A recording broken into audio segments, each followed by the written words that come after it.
fragile thread, its tenuous hold on a splendid age with fields of gold, a village green that comes alive with art and song, where the strong can strive, where the folk can thrive. In my solemn heart, Arcadia, your forest set me free. In my purest thought, Arcadia, where I long to be.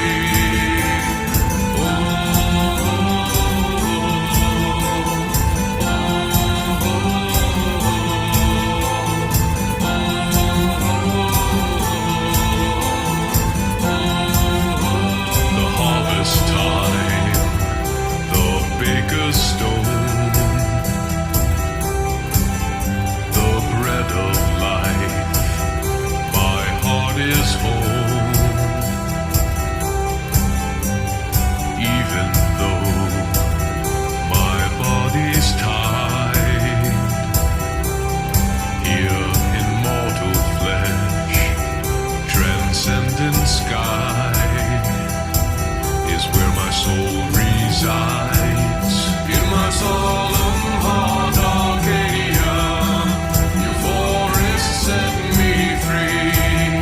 In my purest thought, Arcadia, where I long to be.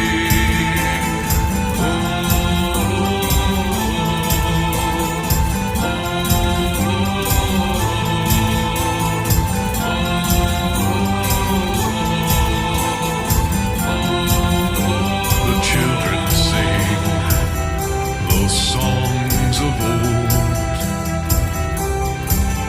organically, though never told.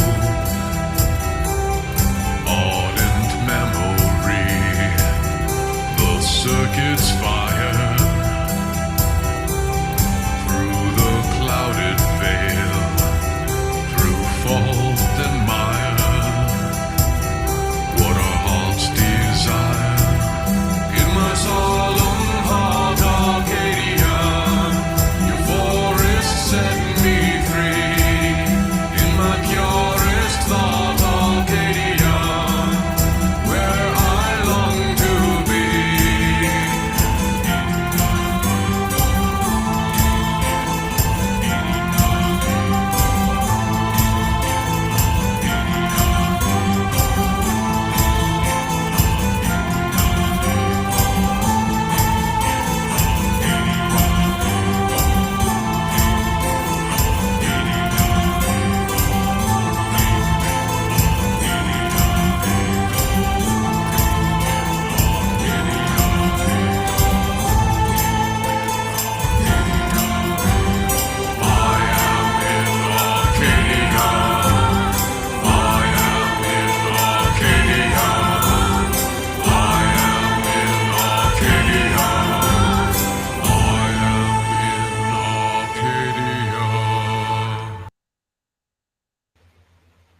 Well, that was lovely, wasn't it?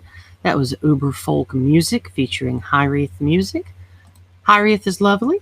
So are the people who run Uber Folk. I don't know that gentleman's name. I probably should, but I don't.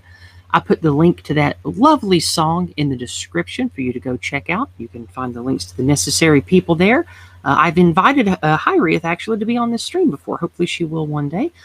The reason I wanted to play us a lovely song that we can all relate to is we can all relate to Western civilization, because that's where we live. No matter what country you're in listening to this, you're probably in a Western country. And no matter what religion you are, I believe we can all admire the beauty of nature, the loveliness of the forest, and we can celebrate that in whatever spiritual ways that we do. Speaking of celebrating things, welcome to the 47th official episode of Eunuch Corner Club Live. Today we're going to be talking about anti-whitism and a intersection with religion through the eyes of my friend Carnal Conservative. But before we do that, I would like to take just a moment to thank the monthly supporters of this channel via Subscribestar.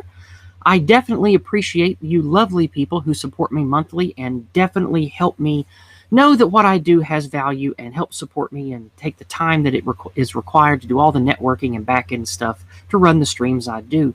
I'd like to thank most of all Heidi Van Buskirk and the Alabaster who support me the most, and of course, Already Death, Joseph, Landman, Deus Light, Orcus and Little Red, Velicus, White Healing, Violence is Life, and Sacksmiths.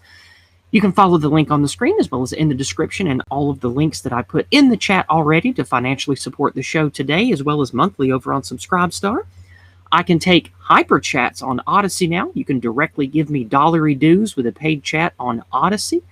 You can also give me paid and unpaid chats on Entropy. I highly encourage everyone to use Entropy as your primary source of chat for my streams. They will not censor you in any way. You can say whatever you like, and you can even use the question widget over on the left-hand side of the Entropy input to put questions and comments to me and my panelists, and the viewers can vote on them up and down to show what their favorite question and comment is. You can also give me paid chats on Entropy as well, which are like super chats on YouTube. And of course, I mirror the broadcast to DLive and to Trovo. You can support me there as well. And of course, you can send tips on Subscribestar and one-time paid donation chats via CashApp and PayPal.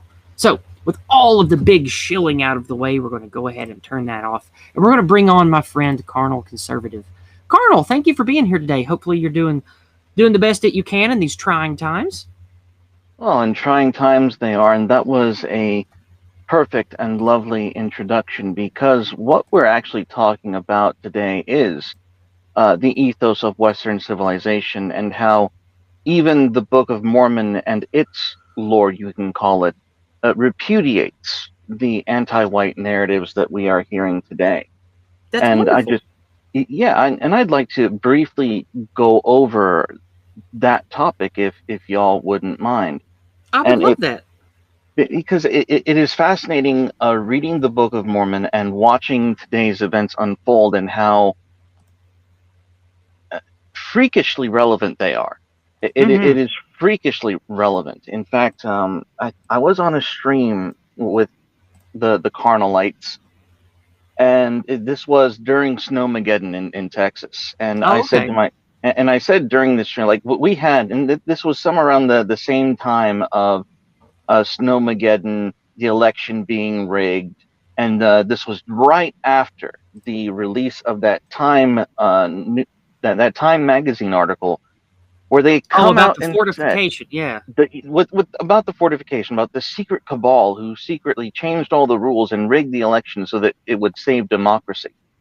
We're broadcasting to YouTube this week, so let's let that be the last time we say that particular phrase, because of Susan's ear at the door. When you say the phrase that rhymes with big erection, it red flags the stream. So let's just say something different from that. I apologize, and I should have known that's okay. better. I decided to do the Corner Club segments on YouTube each week because I don't want to completely abandon YouTube. I worked 3 years building it up. I don't want to just give up on it. But anyway, just going forward, let's keep moving here.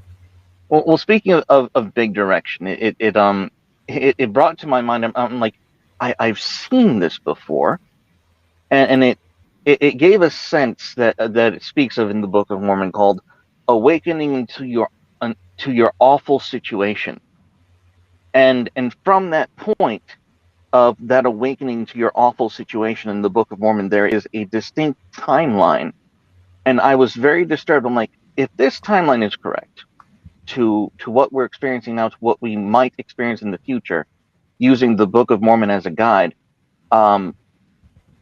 the current in chief will no longer be in power in less than a year's give or take worth of time, and it has been utterly fascinating watching this dynamic situation where the current presidency has gone from being this hunkered down juggernaut of power and corruption to being extremely frail and weak in its current state. And I could not have been more let's just say I'm very anxious about our future. I think we all sympathize with that these days, especially with what we see from the lockdowns and the, let's call it the COOF treatment enforcement. to avoid the ear at the door giving us more attention than we want from them. So let's go ahead, since you've only got an hour for lunch today, let's go ahead and get into it. Go ahead and share with me what it is that you had prepared to share, and I'd love to hear that as well as your commentary and what it means, because most of us, especially myself, we don't have a working knowledge of the Book of Mormon or Mormonism in general. So walk us through what you want to share today, and lay out the explanation and the sympathies to what's going on today for us, if you don't mind. Well, you specifically brought on the topic of Antiwhitism, which, in my mind and in the perspective of the Book of Mormon particularly, is analogous to Western civilization. And so we do have to kind of take a faux lens into critical race theory and all that wonderful nonsense, and kind of break down how the Book of Mormon itself interacts with race itself, with black and white, and what it says about it, and compare it to what this critical race theory has proposed. And it's interesting because in the Book of Mormon, there are distinctions between white and black. There is a segment of people who are, unironically, cursed with blackness. They became really lazy. Interesting. Yes, they became lazy. They became unindustrious. They were bitter and malignant. And the purpose of this cursing, of this marking, as it were, was so the fair people, the Nephites, would know them when they saw them, and would not mingle their seed with them unless they repented. So there is now, I say that there was this marking and this cursing. What's even more interesting is that you see examples in the Book of Mormon after that point, where those who had this curse had it lifted off of them, and they too became fair like unto the Nephites. So you have this paradigm of okay. Well, and it's not. You look at such a phenomenon and you say to yourself, well, how does that fucking happen? How does someone go from like a darker skin to white skin just overnight? And the answer to that is it doesn't really happen that way, and it never has. Okay. We see examples of this in culturally, I think, in Brazil, where it's the painting of the grandmother celebrating the multi-general shift of her children and her grandchildren to a paler complexion, and it is almost always synonymous with the what is that word? The integration and the assimilation of that family into Western culture. And it's not just to me. Yeah, I'm sorry. Let me speak for just a moment here. To me, what that parable or story says to me is there is a light way and a dark way to be. And of course, in religious undertones, it's painted as good and evil. But I think that we can also learn from that today, because you'll often hear me use the phrase alignment to the archetype of the host population, or alignment to the archetypical Western kind when you live in a Western country. The example that I like to use is with Japan. Japan has a very notable, specific, long ethnic culture. And if I wanted to be a member of, let's say, Tokyo, one of the biggest cities in the East, definitely the biggest city in Japan. Let's say I wanted to go there and have a wife, and whether she was Asian or not, have a family, and let's say I was a preacher man or a corporate man, and I wanted to go there. It would behoove me and my loved ones and my society and my community and my family to align to the archetype of Asian kind and align to the ethnicity of Japan. I would want to work in service to the host population, who are Asians, and their ethnicity is Japanese. So it would behoove me to participate in and support the Japanese ethnicity if I wanted to live there and be a part of them. That doesn't mean that I am Japanese per se, but it does mean that I would have aligned to work in service to them, because I recognize these people here built a civilization and a city that I want to be a part of. So I should not work against that. I should work in support of that. And that's why I say what I do about Western civilization.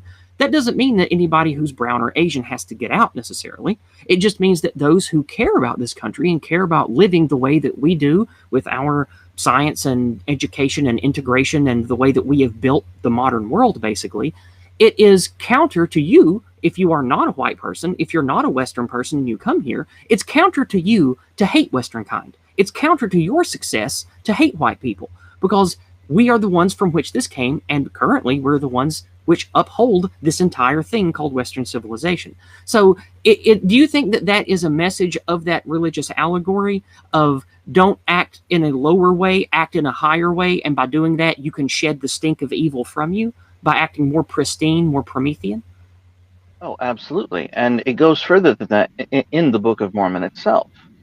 In the Book of Mormon itself, there you get to the point where there arises two distinct figures. One is called Captain Moroni. He's actually the avatar that I use.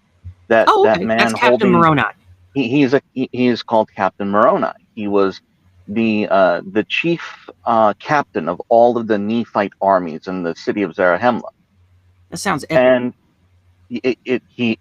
dude, this man was like, if you could read like what we call the war chapters in the Book of Mormon in the later section of the Book of Alma, this I man saw was a nothing. cartoon in the early aughts that was about Mormonism and what the Book of Mormon thinks. It wasn't like, let's make fun of it. It was an actual made by Latter-day Saints people to promote Mormonism and teach kids about it. And it seemed pretty awesome. I have to admit, it definitely tickled my fancy, especially with the mix of like sci-fi and fantasy tropes. I really did enjoy it. Mm-hmm. Well, and the second figure is named Amalekiah.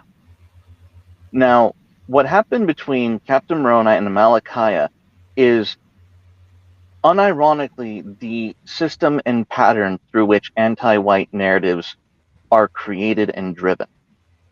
As I said before, you had the Nephite civilization, and then you had the Lamanites who were constantly at war and harassing them. Constantly. This conflict never stopped for the entire 1,000-year period that the Book of Mormon takes place in. It never stops.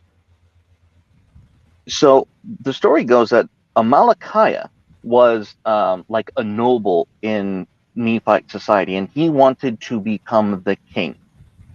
And so all the Nephites come together, and they raise their voices to who they want to be king. And Amalekiah, kind of like it was democratic, but we're not exactly given details as to the exact function of this democracy, of this maybe republic. We don't know the exact function of it, but whatever that system was, Amalekiah lost, and the people backing him were what they would call kingmen, people who wanted a ruler over them, rather than a chief judge, which simply said, these are the laws of the land, and I'm an executor and protector of these laws.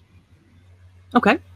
So the conflict between Amalekiah and Moroni really begins when Amalekiah takes the people that followed him, all of the Nephites who followed, all of these like nobles and high-ranking officials and like captains of industry.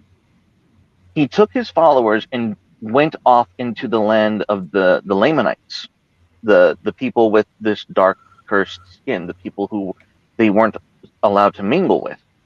Okay. And Moroni was vicious. He's like, I'm going to try and stop you, but he couldn't. And so Amalekiah escapes. And soon afterward, another Lamanite band comes up to war against this mighty city that the Nephites had built for themselves. And so, to Moroni's great anger, some of the remaining kingmen that were sympathetic to Amalekiah would not take up their arms to fight with Moroni and his armies to defend their liberty. Moroni unironically slaughters 4,000 of his own people until they say, okay, we're going to join you or die. Wow. Now, what you have to understand that in today's paradigm, Captain Moroni is a fascist. He's a big, bad, evil white man. Right. He's a bigot. He's a patriot. He's all of the evil things. In the Book of Mormon, it is told without equivocation that if all men were and would ever be like Captain Moroni, the gates of hell would be shaken forever and would no longer have hold over the hearts of men. Okay. So that's the first flashpoint. We know Moroni, good guy. Still killed off 4,000 of his own men, of his own countrymen, just to make a point. Interesting. And the second part comes into when we follow the story of Amalekiah, who surely did what Moroni knew that he would do. He went over to the Lamanites, caused trouble, reignited with the Lamanites all of the old grudges, the old history, all of the slights and all of the supposed evils that the Nephites had done to the Lamanites, and he rallies them up, uses subtleties to become their king. He literally has his own servants kill the king. He marries the queen, becomes king of the Lamanites, and then tries to march over and take the city of the Nephites. I see. And so in this interplay, thereby proving Moroni correct in his actions previously. And not only proving Moroni correct, but following the exact same pattern that all of the anti-white narratives we see are executed today. Yeah. It comes from the powerful other whites who are using these benighted minorities who probably have not assimilated as well as they should have. And also, I would argue that the anti-white narrative works counter to any kind of assimilation, because it actively professes that white is evil, and to be like us is wrong, therefore to destroy our civilization is just. And I think that's a very ugly, unfortunate state of affairs, because racial, ethnic, and religious division, we have seen time and time again, is always used by power mongers, by greedy people who like gold coins more than they like humans. Mm-hmm. We see, no matter what type of evil a psychotic Satanist might be at the top end, ethnic division always results in them having power and working greater evil on people. And that's why I think that the anti-white narrative is an excellent way to phrase it, because when you look at Western civilization, clearly that's synonymous with white folks, because Europeans made Western civilization. And when this narrative teaches both whites and non-whites that the great Satan in the narrative are the white folks themselves, then they can't help but just naturally want to destroy everything that they associate with us. Yes. And that narrative is even revealed further when Amalekiah attacks the Nephites. He gets repelled, and then a badass named Teancum sneaks into his camp and just plunges a javelin in his heart and then walks off. Because Teancum was that much of a badass. That's what he did to end the war. Mm. The brother of Amalekiah then marries the queen, and then he and Captain Moroni have an exchange of letters discussing prisoner exchanges, because the Lamanites would capture women and children, and Moroni would just be like, no, I want your fighters, the rest can go. And in this letter, Moroni ended up just telling him, pound sand, because in this letter, this brother of Amalekiah said, he was the ancient version of a Talcum X. I am now a Lamanite. I am now a black man, and I sympathize with all the evils that you have done unto them. And and I'm reading this. Like the anti-white fellow whites. He was the fellow layman. Hello, fellow layman. Yes, a fellow Lamanite, and unironically, he labeled himself as a proud Lamanite. And you're just sitting here going, you disgusting piece of shit. And it's like all those jackals on Twitter and in the mainstream media that work for New York Times and CNN and all that, who they carry on with the fellow whites, we must do A, B, C, D, and E and prostrate ourselves at the feet of the diversity goddess. But then when they're attacked for being white, they're always like, oh no, I'm Jewish. You can't blame this on me. Like it's that same shit with them. And so I just thought I would come onto the stream and just I have to share these bizarre coincidences between the same conflicts that the Nephites and the Lamanites had against one another, and seeing it with disturbing accuracy play out in our political scheme today.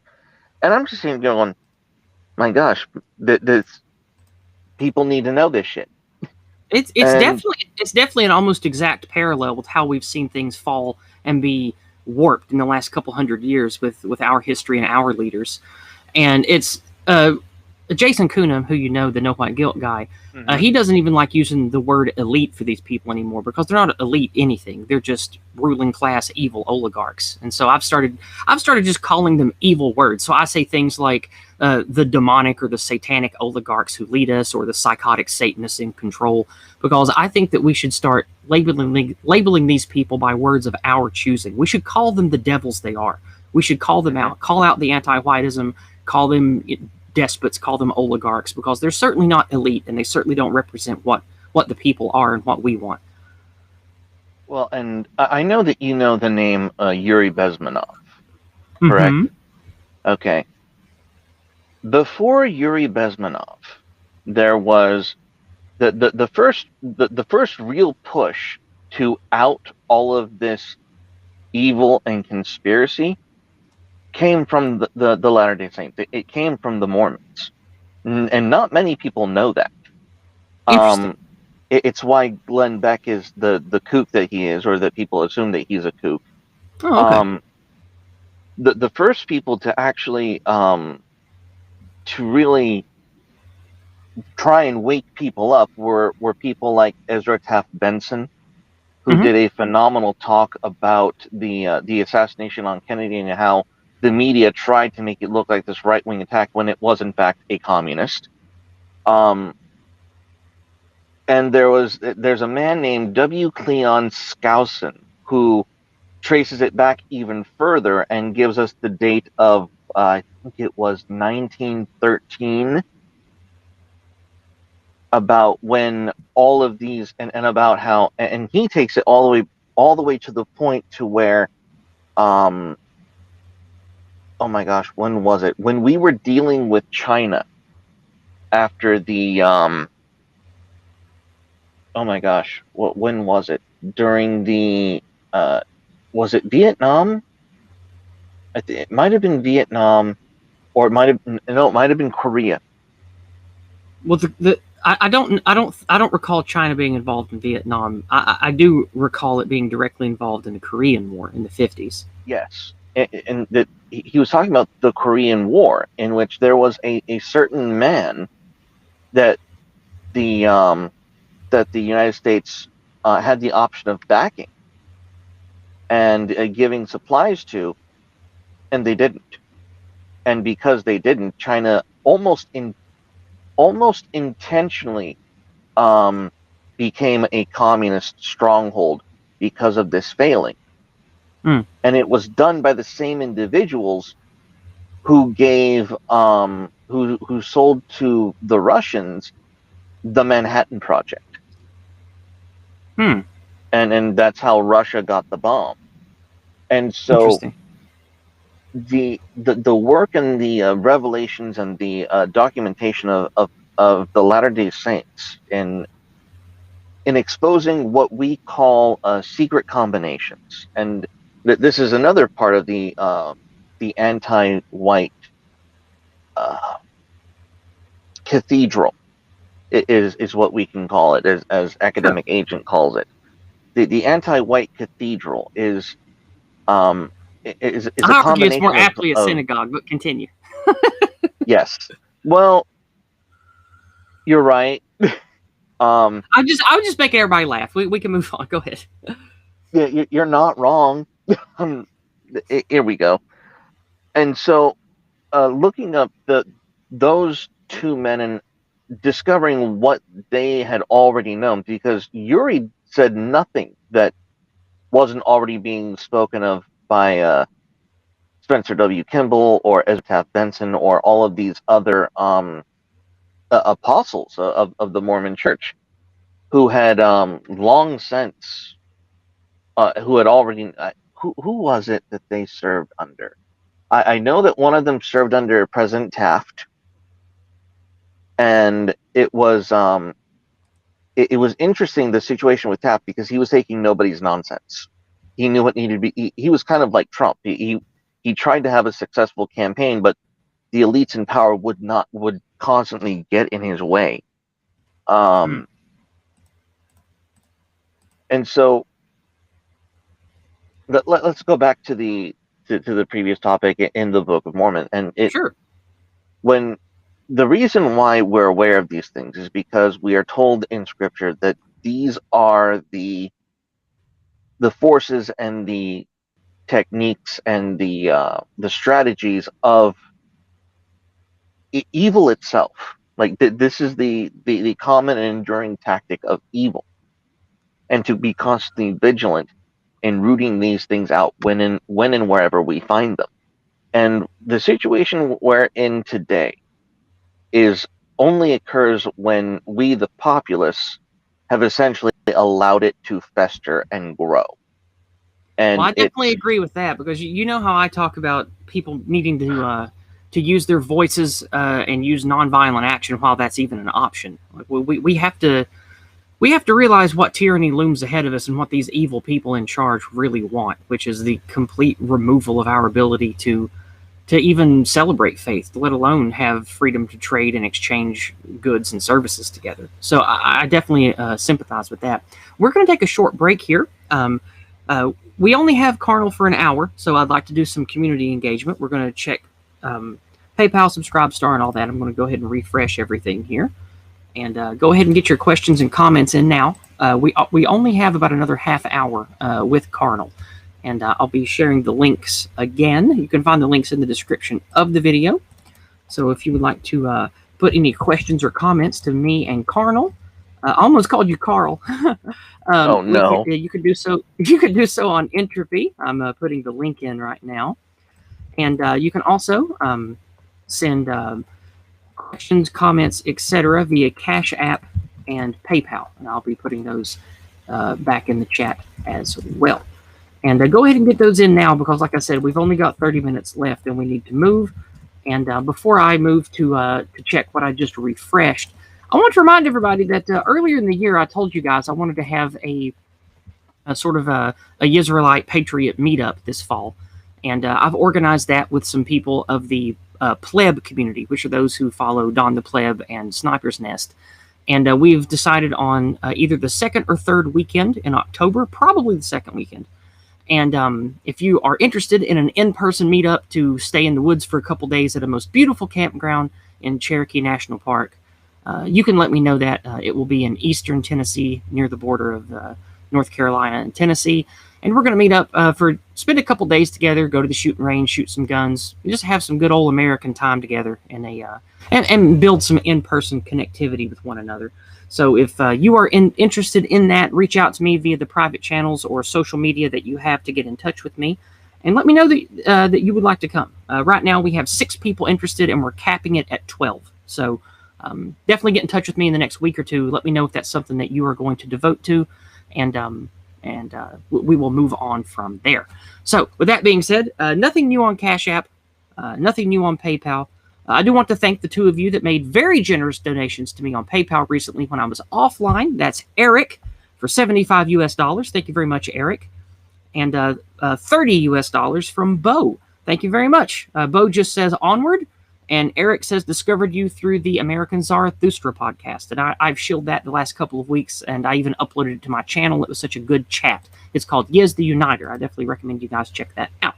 So, with that being said, we have nothing over on Entropy yet, so that means we can go directly back into what we were talking about. So nice. Hopefully in the next 20 minutes when we check again, before we get out of here, there will be some community engagement. We can handle that in the last 10 or 12 minutes that you're with us. So let's go ahead and move on now to continue with what you were saying, and let's move it to the point of what we can do now, which we were just talking about oh dear, I've gone cross-eyed. What we were just talking about with the oligarchs wanting to take our abilities away, wanting to take away our ability to socialize, being an enemy of freedom, so to speak. So go ahead and continue on with the next leg of this conversation, Carnal. Well, the next leg is very simple, because we've gotten to the point where the secret combination, where these patterns of evil have become so obvious and so blatant that even though it was too late before to stop them from rising to power, the moment they reveal themselves, they generally collapse, because people finally awaken to this awful situation and say, we're not having that shit. And essentially there are the powers that be that essentially throw them off. And the problem with that is, well, there's no problem with that. The reality is that once these tensions rise and these situations unfold, there are only two general outcomes. The first is war, and that's the most primary and popular answer. But there's a second answer, and it's just as likely, and no one can tell which way it's going to go until it happens, and that is famine. And if you know the general climate today regarding both of those two things, regarding civil war or famine, it's a toss-up, and we don't know which way the fuck we're going. And likely both. Let's just be honest, likely both. Well, to be perfectly clear, I'll be honest. If we did have a a Minecraft situation, Yes. I don't think the famine would be nearly as bad. However, if you care much more about your fellow man and you care about, the sanctity of life, and believe me, I'm not one of those people. Uh-huh. But if you did, and there was to be a famine instead, if there was to be a severe tanking of the global market, which I'm unironically praying for tanking in the global market, just because you need some of the system to burn down before any of it can be redeemed. I understand what you mean. I'm not a collapsitarian, so to speak, but I do understand that the more uncomfortable life becomes, the faster people will recognize something's wrong. I do catch that sentiment. Exactly. And so it could be through famine that these conspirators are outed, exposed, and then expunged. And then you get the peace that we all longingly hope for. And that's generally the pattern. Now, how we individually get there, I honestly have no clue. I have no clue other than to simply be good to you and those around you. Yeah, And, I think that's an important message. Is AA talks about his network of tens. You have people all across the internet in the dissenter. We don't like the power structure that is left or right. All of us that talk about these things. There is a point where we realize we're all just individuals that unfortunately can't just change the hearts and minds of thousands of people at once. That's why I think that the Go Free lexicon and the Go Free method, being Promethean, etc., is the best thing that we can share with others, because it's things that everybody can do in their personal life, spread general white positivity, call out anti-whiteism, teach others to not use the words of our enemies choosing, like feminist or activist or Democrat or Republican, but call them the anti-Western or the anti-white or the anti-Christian demons they are, as conversation requires it. And that sort of spiritual mental mindset of us versus them spreads in a healthy way of let's fight for ourselves and our civilization, instead of just saying blame the Jays or the blacks or whatever. I think that's a much healthier, better way that we can spread information and ideas. We should definitely do that. And I also think things that people can do on a personal level that are interested in making a difference is localism and parallel building. Make sure that you lead by example, buy local, build local. If you don't have a lot of that going on in your area, do your best to start it and network with those who are of like mind, and do your best to build strong insular communities that understand the evils we're up against and the value of preserving not only our heritage and way of life, but creating wise, healthy, smart children that also understand those things, that will be the leaders we need going forward into this storm. Yes, and I don't think I have to evangelize the structure of my faith. We are a worldwide church now. Mm-hmm. And we've also, the church as an institution is not immune to the forces of this world. And very recently, we have had a repudiation of critical race theory on the BYU campuses, which, to be perfectly honest, as a member of the faith, I had no idea which way they were going to go, and it was scary. I think a lot of us worry about that with our churches, because you see what a rotten anti-white globalist the Pope is. Most of us that have had any experience in American or British churches, you see the anti-white and the anti, oh, what should we call it? The anti-freedom push with this whole coof shenanigan. We see that coming from the men of cloth in many higher positions. You've got, of course, your rotten LDS and name only cretins like Mitt Romney. Oh, got, fuck Mitt Romney. Yeah. I don't know a single Mormon. Okay. I've only talked to a handful, but everyone hates Mitt Romney. So all I will say is, if you want to know what Mitt Romney's constituents think of Mitt Romney, go to any of his public posts on Facebook and read the comments. Oh, I'm sure. I'm sure those are his people, and they hate him. But going back to because academia is totally paused. It is irredeemable.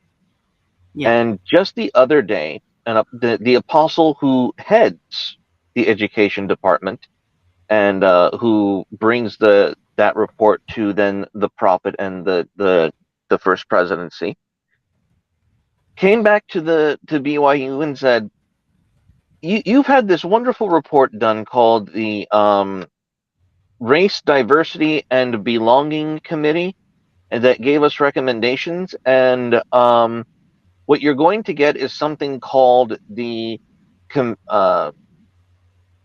Department of Belonging.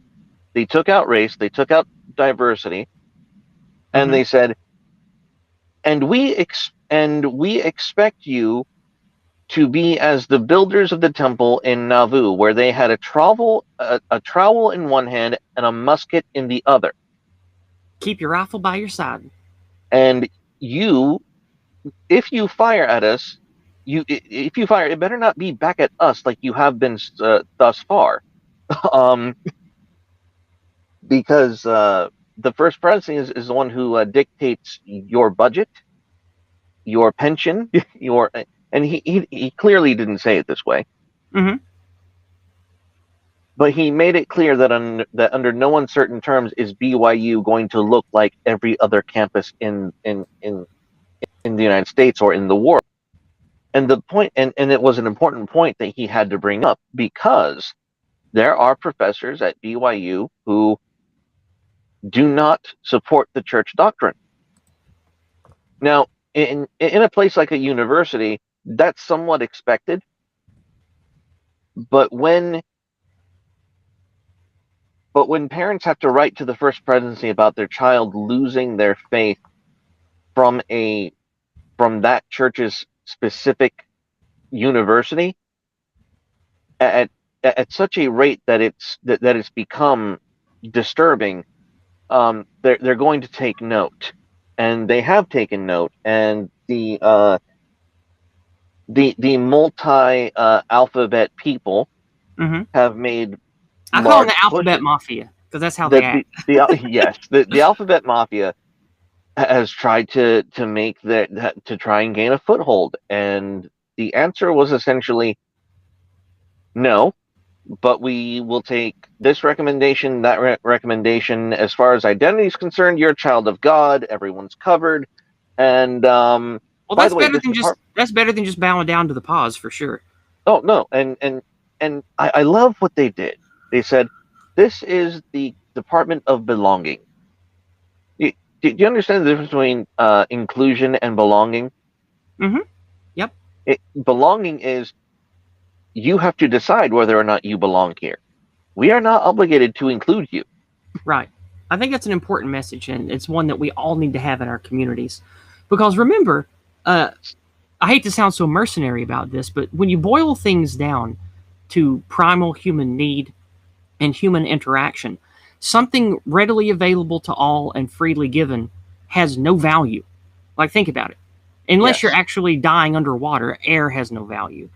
Unless you're actually having, your speech taken from you, then just words have no value. Things that are freely given or things that are freely included have no intrinsic value. We all have to be more gatekeepery and more adamant about being exclusionary with people who do not fit righteousness, do not fit our way of life, do not fit our community, and we have to let that be known. Because if you're just blanketly inclusive, Well, then you get the anti-white paused nightmare that we have today, is you just have everybody under one giant tent fighting, and then birds of a feather flock together, nature takes its course, and you get the melting pot lie that we have today. And I think that we can fix that by, like, I even made a video about this going back more than a year ago, where one of the things that we need to do is be very strongly reject strongly those in our family groups, in our communities, in our online groups that do not openly display our values and profess our values, because we can't just have people around or under the tent just who want to be here if they don't obviously belong. And so we have to start enforcing that, because if you don't have enforcement, then you don't force others to I guess, check themselves and see if they belong or not. We have to enforce that actively. It's not just something passive that happens. You are correct. You do need to enforce the values, or else it's not a value. And to take that even a step further, you can't claim something to be a virtue if you're not willing to kill for it. Like, if you're not willing to bring force into the equation for something that you claim to hold near and dear, when someone comes and violates your virtues, what are you going to do about it? Yep. And that's something that we all have to reconcile in these very interesting and trying times. Indeed. And I like the song "Keep Your Rifle by Your Side," and I say it playfully sometimes, but it is important, because keeping your rifle by your side is not just about protecting your land from, organizations, factions, and governments that will want to forcibly take your children or your property. It also is a good mental tool for always have at the ready mental and verbal weapons, as well as shields and armor, that you can use to parry with hostile ideas and engage with hostile actors without having to resort to blades and bullets. Because at this point, we don't have to just rely on those more visceral, violent means. We can use things such as booting people from an internet group, or trying to get someone fired from the university when they're an anti-white jackal, like I tried to do with that lady last year. Like, there are many ways that we can police and gatekeep to keep the hostile negative element out of what we're trying to build. And that is something important that we all need to be conscious of while we're building. And that's what's such a relief for me, is to see my faith actually close the ranks and say, no, this is the line, and everyone else who's firing back at the church, well, we're going to notice. And if it means that BYU being different means that we don't get certain accreditations or certain connections or certain associations, literally his words were, so be it.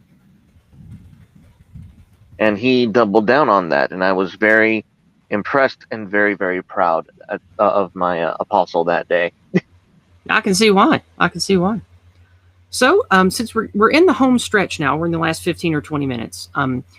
To wrap up what we've talked about today, is there a particular message or a particular phrase or parable that you want to share along with your own words about what we've talked on today to sort of leave with everyone? Well, all I would have to say is that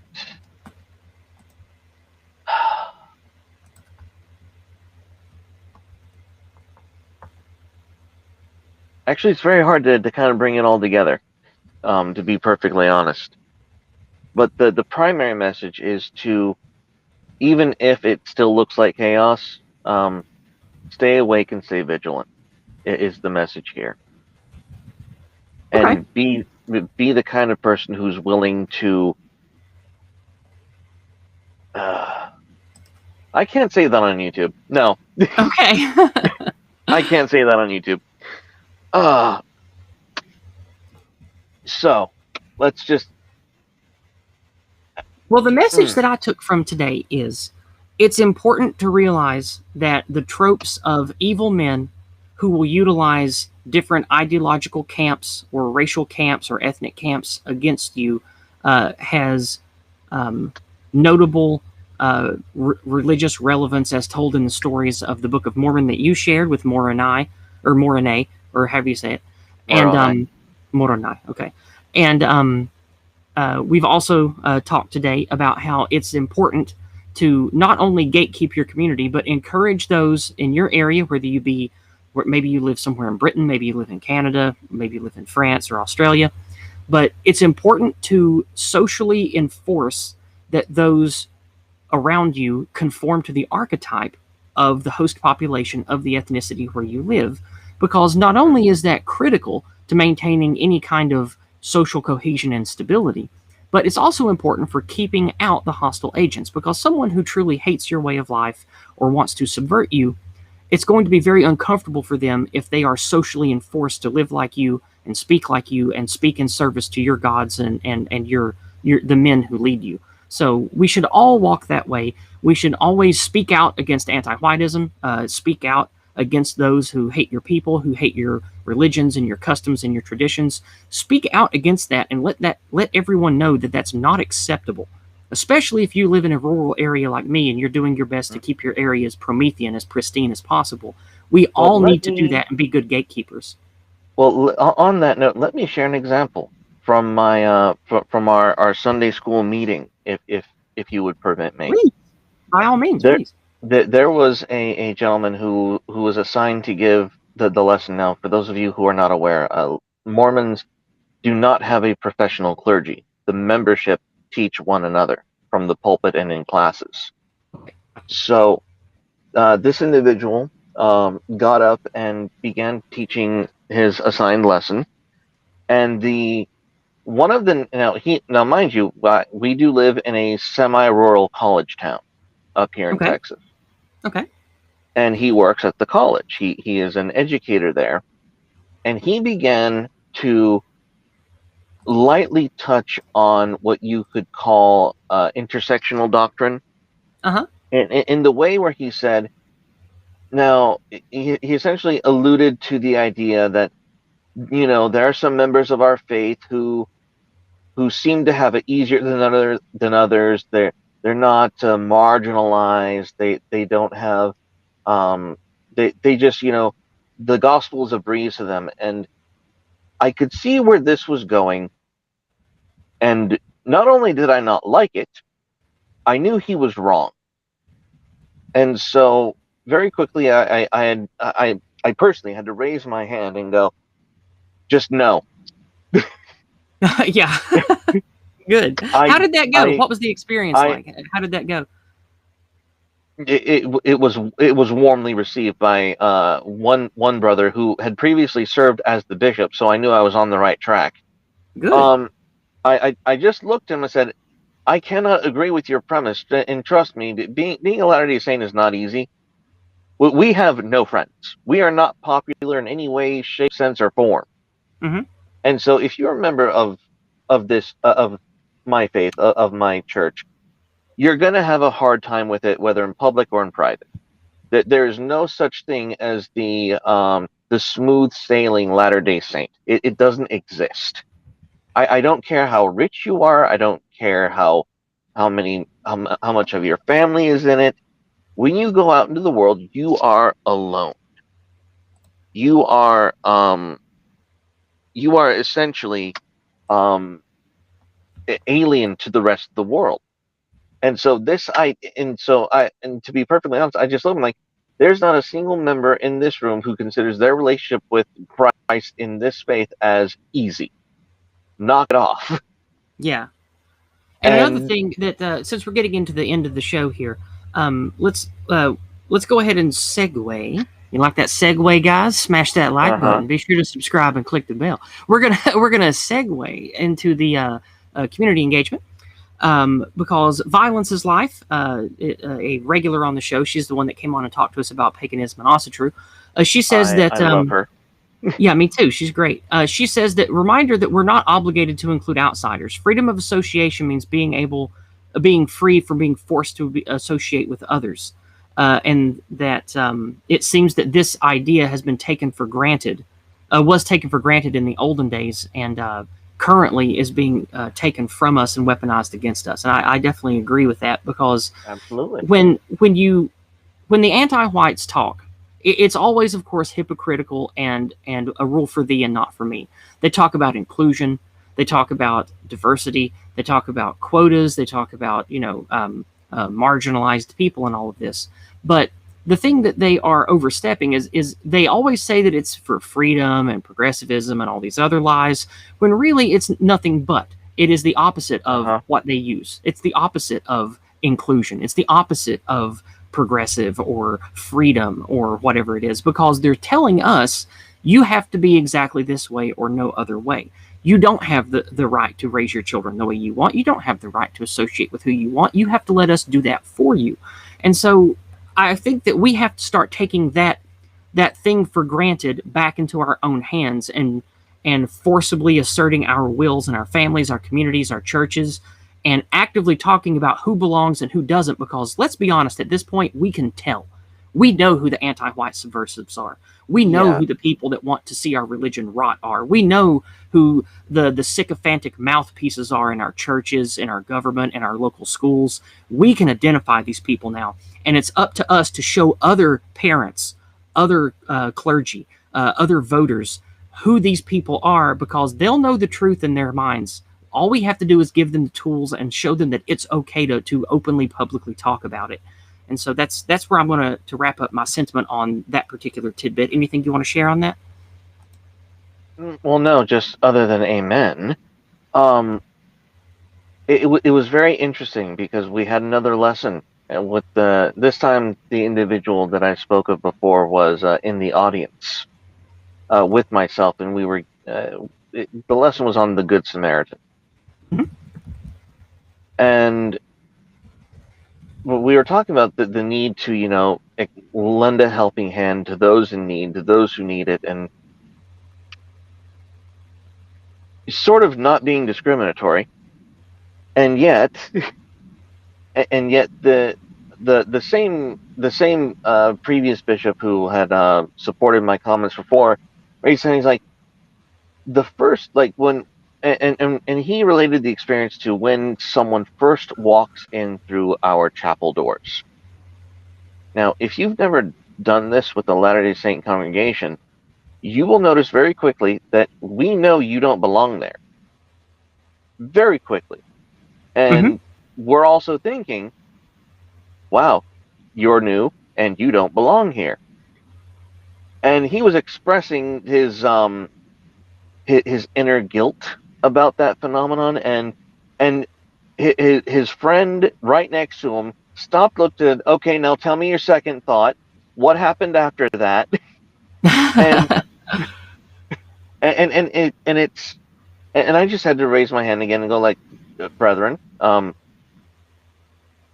let's not let our need for being kind to the stranger you can't let it get in the way of our discernment, our ability to make right and wrong choices.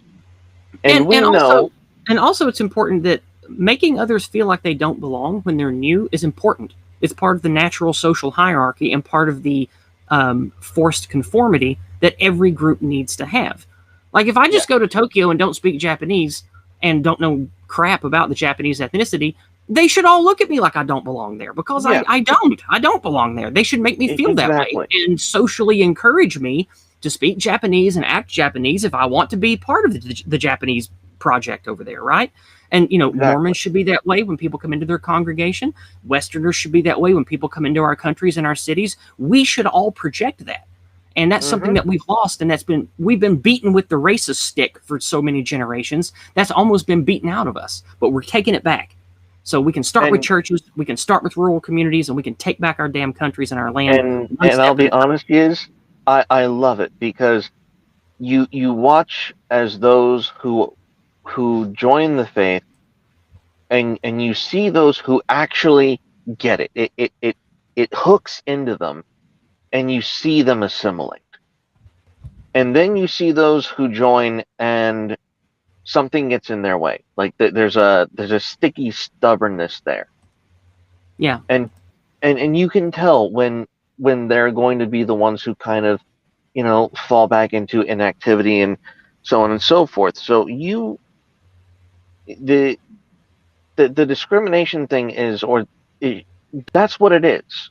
Mhm. It's I forgot who said it. I think it was Hitchens who said that the problem with the actual racists is that they have no discrimination. They have no they have no discernment whatsoever, and it's true. You can't be a bigot and have discernment.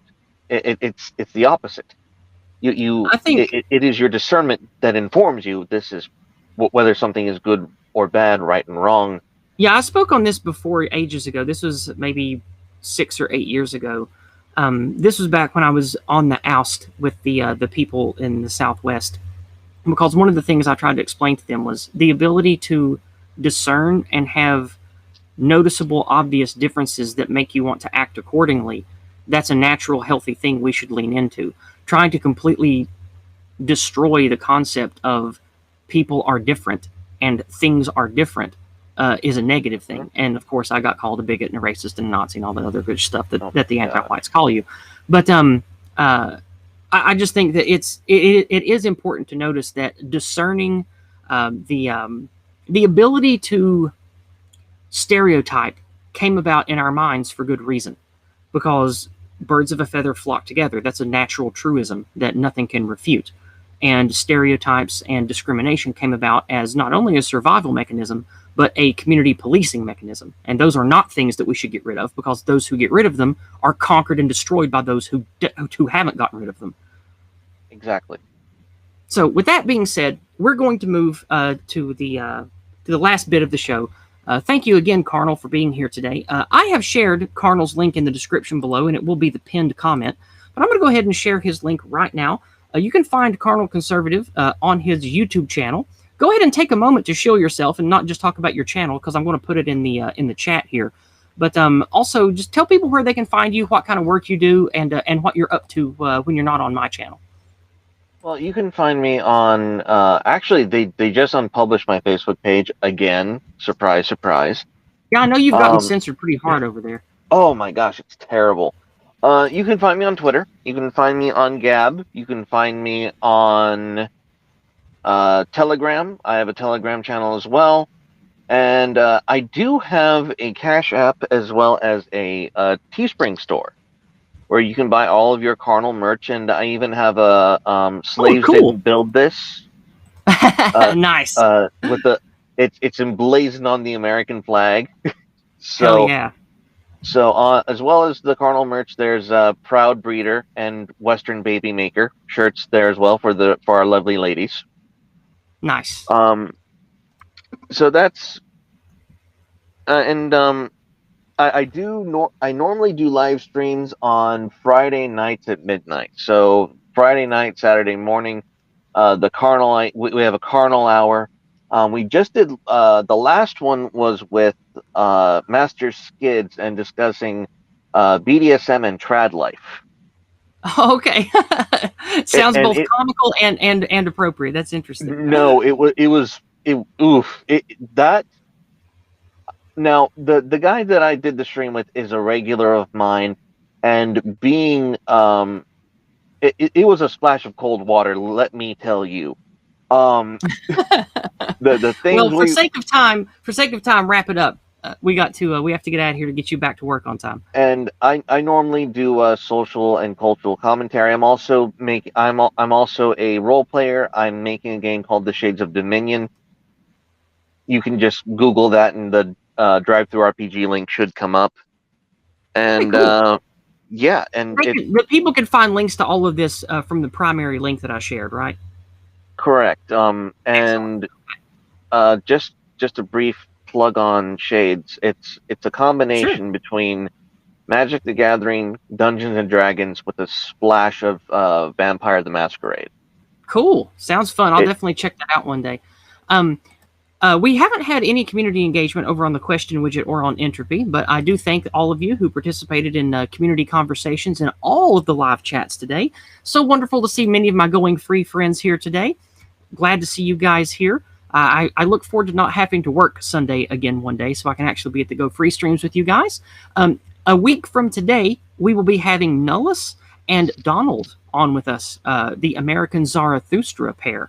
They will be back on the channel. Well, I'll say they. Donald's been on the channel before. We know this is first, and we are going to have a very lovely conversation next week. So be sure to be here for that one. And of course, like always, we will have Discordant Dragons this coming Monday night. Ooh. Same bat time, same bat channel, 6 p.m. Eastern in America.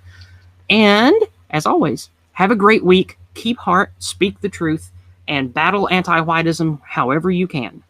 Go free, everybody. See you Monday.